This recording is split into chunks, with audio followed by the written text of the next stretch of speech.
I don't know what I saw that night, but I know what I felt. The cold, the dread, the certainty that something watched me from just beyond the glass. For years, I told myself it was just stress, or maybe a trick of the light. But last week, someone else saw her too, and now I know. I was never imagining anything. I was being warned.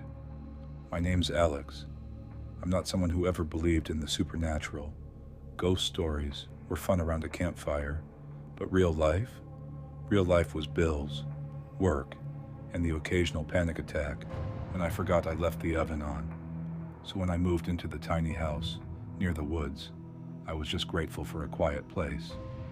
After a brutal breakup and the death of my dad in the same year, I needed somewhere to breathe. I thought this place would help me heal. The house was a rental, cheap, old and creaky, but nothing obviously wrong with it. It sat at the edge of a rural town in Pennsylvania, a good 20 minutes from the nearest grocery store. The neighbors were friendly but distant. I didn't mind. I wanted space, peace. I got the opposite. The first night was quiet, too quiet. It's hard to explain if you've never lived far from cities, but there's a kind of silence that almost hurts. No traffic, no people, not even wind that night.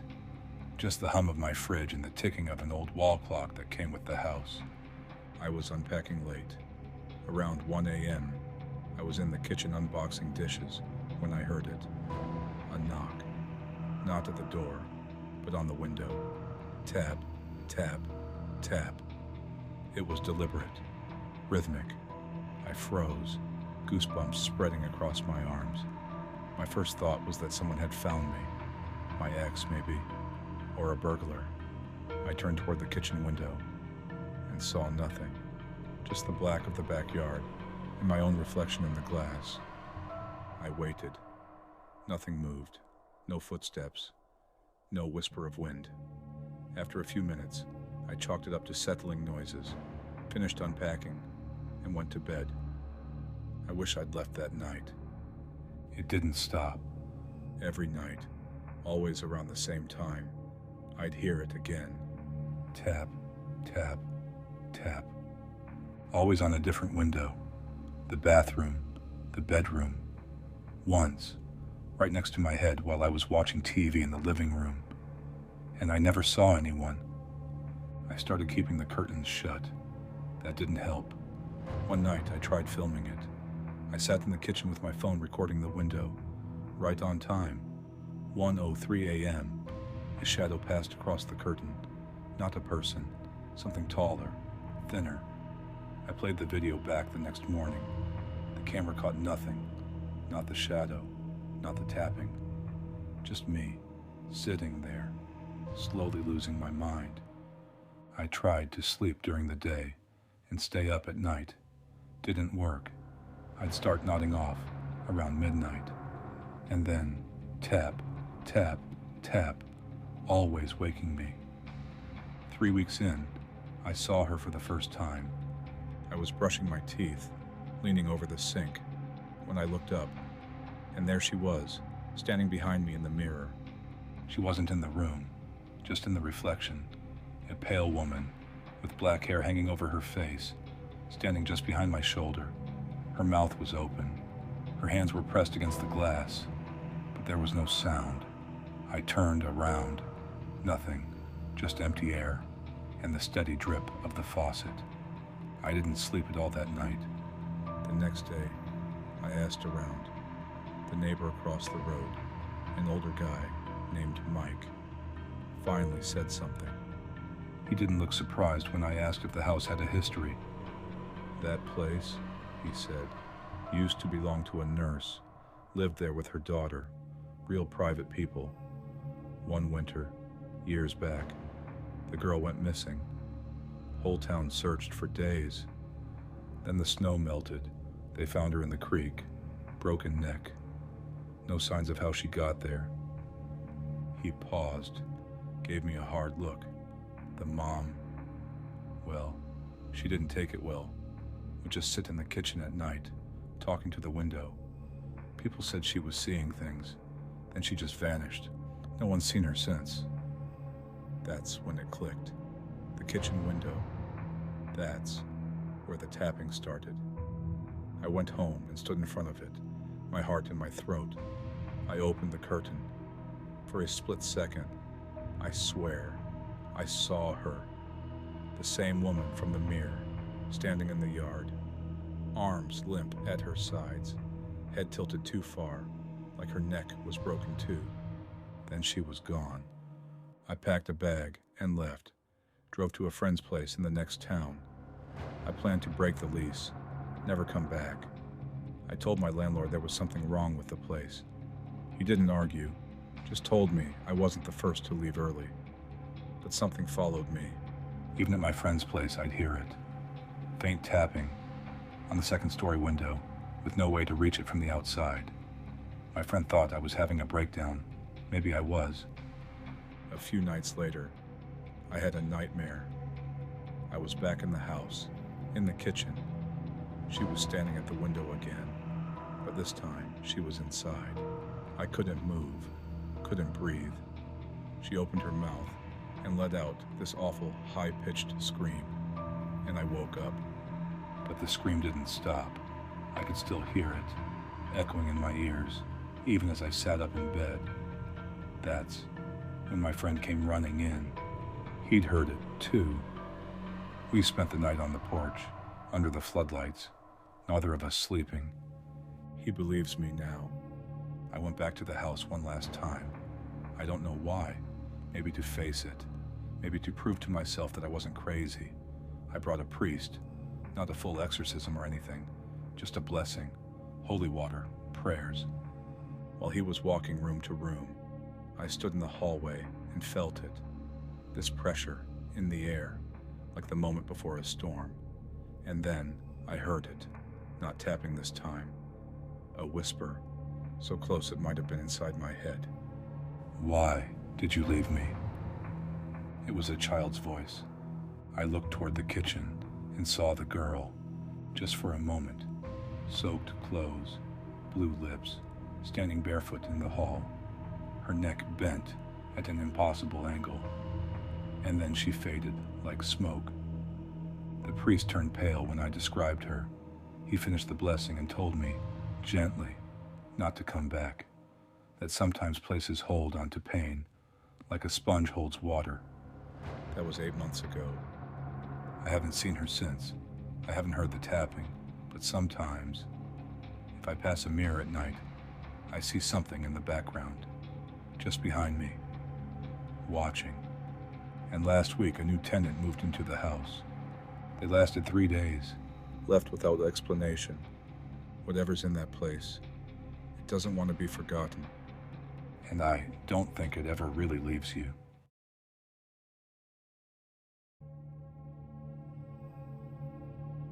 I never believed the forest could hide something so completely, until I watched my best friend vanish into the trees without a sound. One moment she was walking ahead of me, on the trail, joking about lunch and the view from the summit. The next, she was just gone. No scream, no rustling, just silence. And if you think the worst part was losing her, you're wrong. The worst part was what I saw when I came back to find her. It was early October when Jess and I decided to hike the Blue Ash Trail in the Appalachian Mountains. The leaves had just begun to turn, and the trail was supposed to be beautiful this time of year. Bright orange canopies, crisp air, and barely any tourists. We'd been planning a fun weekend for months, and both of us needed the break. Jess had just ended a long, messy relationship, and I'd been drowning in deadlines at work. A 2-day hike to clear our heads sounded perfect. The first few miles were exactly what we hoped for. Quiet, peaceful, and a little eerie, in that way deep woods always are. Like the trees are listening. We joked about it at first.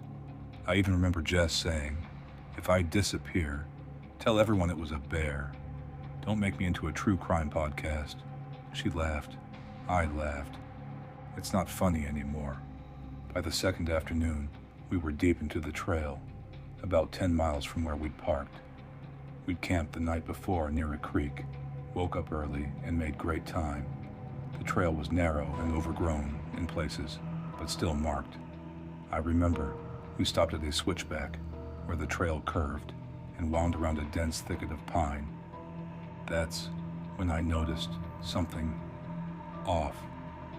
Birds had been chirping all morning, but here, everything was quiet. Not peaceful quiet, dead quiet. No wind, no birds, just the crunch of our boots and the creak of our packs. Jess noticed it too. She stopped and turned to me. "You feel that?" she asked. "Yeah, it's like something's watching us." I nodded, but we kept going, because what else do you do? Turn back and admit you got spooked by trees. It happened maybe 20 minutes later. We were walking single file, Jess in front, through a tighter stretch of trail with thick trees on both sides. I remember her turning to say something, probably a joke, and then stepping forward onto a root-covered patch of ground. She turned a corner just ahead, and I was about 5 steps behind. Then, nothing. I turned the same corner, and Jess was gone. No footsteps, no rustling brush, just the trail ahead, empty. I called out her name, once, twice, louder. I yelled so loud my throat hurt. No answer. My heart pounded. I thought maybe she'd stepped off to pee or tie her boot, but there was nowhere to go. Dense trees boxed in both sides of the trail, and the ground was dry. No footprints, no disturbance in the brush. It was like she'd been erased. I spent the next 2 hours searching. I dropped my pack and combed the area, screaming her name until my voice cracked. I tried calling her phone. No signal. I even started marking trees with sticks, afraid I'd get lost myself. I found nothing. Not a single piece of clothing, no prints, no sounds, just that same thick, suffocating silence. And the worst part, I never felt alone. It felt like something was always just out of sight, moving with me, watching. By the time the sun started dipping low, I gave up and ran. I didn't care about my gear. I just wanted out. But I didn't even make it a mile before I realized I wasn't on the trail anymore. Panic doesn't hit all at once. It builds, like water rising in a well. I tried to retrace my steps, but everything looked the same. Trees, rocks, fallen logs, no markers, no trail. The forest felt wrong.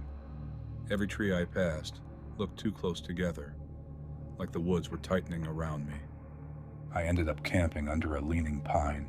No fire, just a sleeping bag and a knife clutched in my hand. All night, I heard things, not animals, something heavier, footsteps, pauses, breathing. I swear I saw a shape once, tall, thin, standing between the trees, but it never came closer. It didn't have to. It knew I wasn't leaving. The next morning, the woods looked different, brighter, like whatever had kept me lost had let go. I found the trail in under 5 minutes, and my pack was there, exactly where I'd left it. Only Jess's phone was lying on top of it. It hadn't been there the day before. I know that. I would have seen it. I picked it up, still no signal, but when I opened the camera roll, I froze. There were 5 new photos, all taken sometime during the night. The first was black, the second, blurry trees, the third, my sleeping bag, from a distance, the fourth, closer, you could see me sleeping, and the fifth, my face, eyes closed, mouth slightly open, like someone had leaned right over me. I made it back to the trailhead by noon. There was a ranger station nearby. I burst in, hysterical, clutching Jess's phone and yelling her name. They searched for weeks. Helicopters, dogs, volunteers. Nothing. Eventually, they told me the same thing. They tell every family when someone goes missing in the woods. She probably fell, got hurt, couldn't call for help. They never found a body, not even a piece of clothing, just nothing. And the photos? I showed them to the ranger. He said the dates must have glitched, that they weren't real. Told me to get some rest. They didn't believe me. It's been 6 months. I don't go near the woods anymore. I moved back in with my parents. Quit my job. I don't sleep much. But last week, I got a package in the mail. No return address. Inside was a USB drive. It contained one video file. The footage is grainy, but I recognize the location. The switchback where we heard the silence. The camera is shaky, like it was held by hand. It moves through the trees, down the trail, and then it stops. Jess is there, standing, facing away. She turns slowly. Her eyes look wide, unfocused, and then she opens her mouth, like she's about to scream, but nothing comes out. She's pulled backward, violently, into the trees, gone in a blink. The last frame of the video. It lingers on the trail, and just before it cuts off, something steps into the frame. It's tall, humanoid, but wrong. Too thin, too long-limbed, like it was stretched.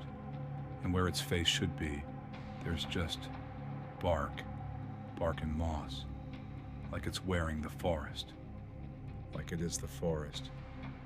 I don't know who sent the video, but I think I understand now. The woods didn't hide Jess. They took her, and they want me to remember.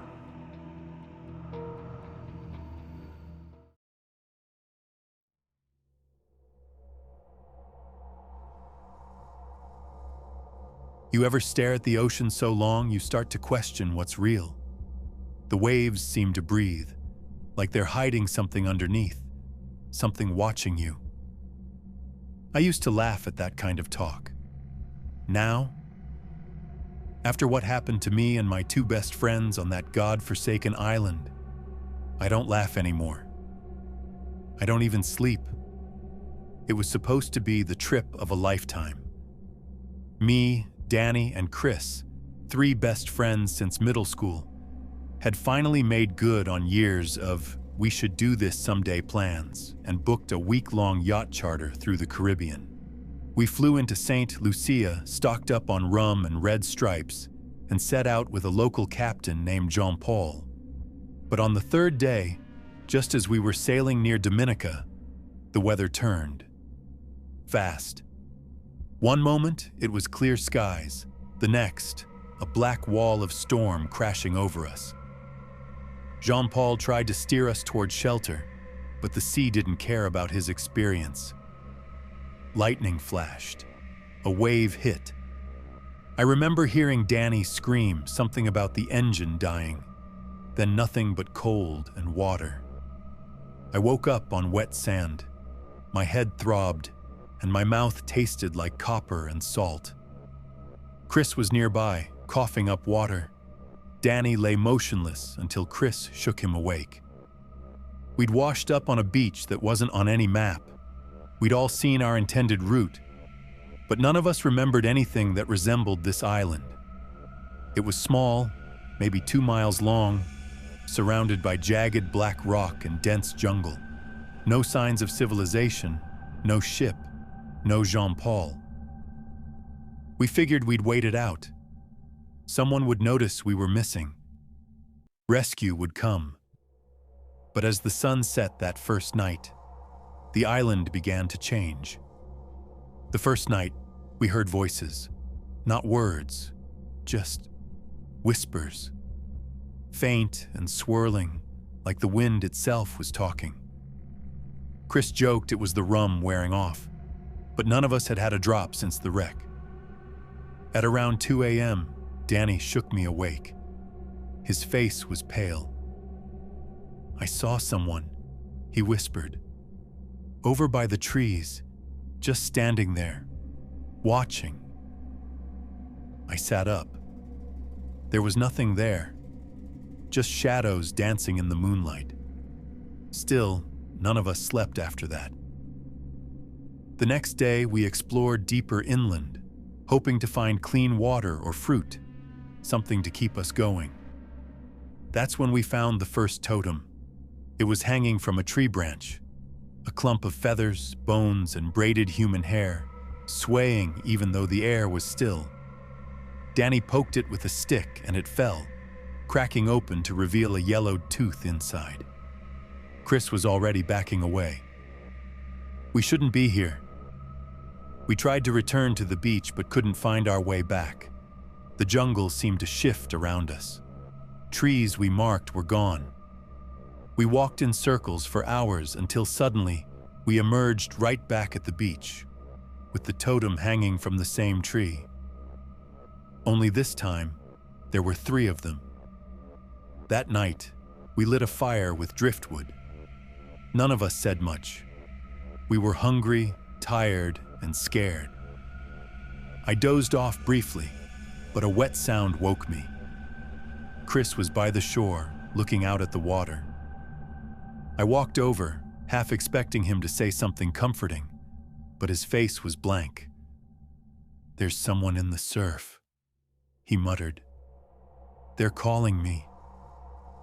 I followed his gaze. At first, I saw nothing. Then, movement.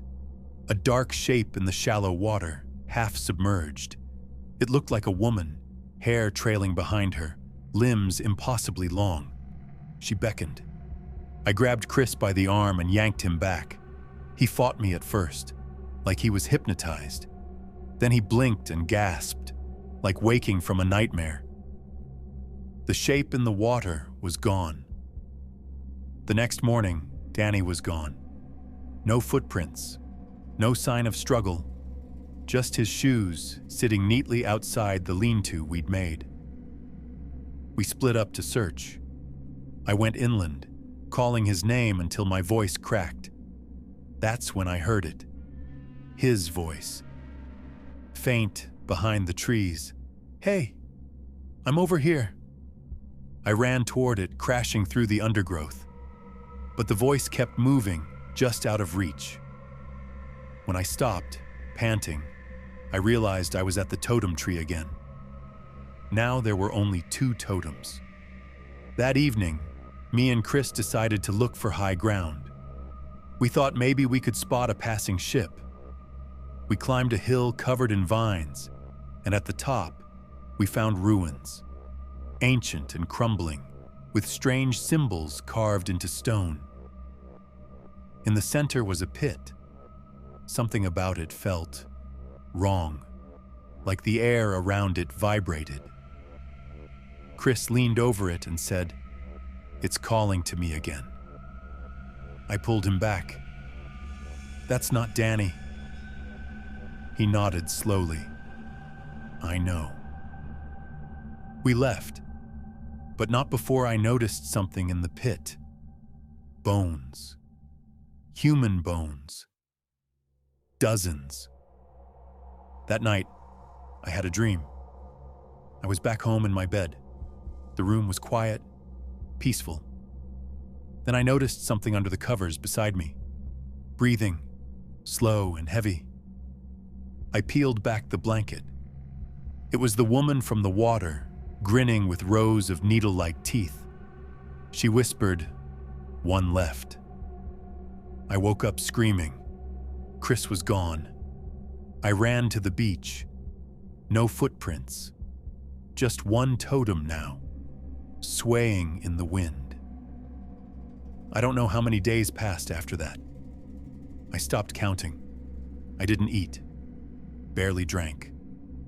Just sat by the fire, waiting for something. Anything. Then one morning, I heard it again. Chris's voice. But this time I didn't chase it. I stayed still. The voice grew louder, more desperate, until it wasn't a voice at all. It was a shriek, high-pitched, inhuman. That night, I walked to the pit. I stood there for hours, listening. It whispered things to me. Promises, threats, all in Chris's and Danny's voices. I almost jumped, but I didn't. I stayed by the fire that night, shivering despite the heat. I hadn't eaten in 2 days. My body was breaking down, but I refused to go to the pit, that place. It wanted something. Just before dawn, I heard footsteps behind me. Slow, heavy. I turned. Chris was standing there. So was Danny. They looked normal. Too normal. Clean. Unburnt. Uninjured. Like nothing had happened. Like we'd never been shipwrecked. "Hey," Danny said, smiling. "You coming?" I stared at them. "What? Where did you go?" Chris just tilted his head. "We've been right here." They walked closer. I stepped back. The fire flickered wildly, even though there was no wind. "Something's not right," I muttered. Danny's smile widened. "Don't be scared, man. It's better this way. You'll see." I turned and ran, crashing into the jungle. Their footsteps followed, steady, never rushing. Always close. I don't know how long I ran, but the sun was climbing high when I stumbled onto a beach I swear hadn't been there before. And just offshore, Salvation. A fishing boat. Maybe local. I waved, screamed until my throat bled. They saw me, hauled me aboard, gave me water, wrapped me in a blanket. I looked back as we pulled away. Chris and Danny stood at the tree line, watching, smiling, not chasing, just watching. Weeks passed. I recovered physically, but my mind? That's something else. One night, I woke to a knock at my door. It was Chris and Danny. Grinning, dry, calm, like old friends just stopping by. I slammed the door and called the police. When they arrived, there was no one there, but on my porch, hanging from the eaves, a totem. And I swear I heard whispering through the walls that night. Chris and Danny came back, but whatever brought them didn't bring them back right, and now it wants me too.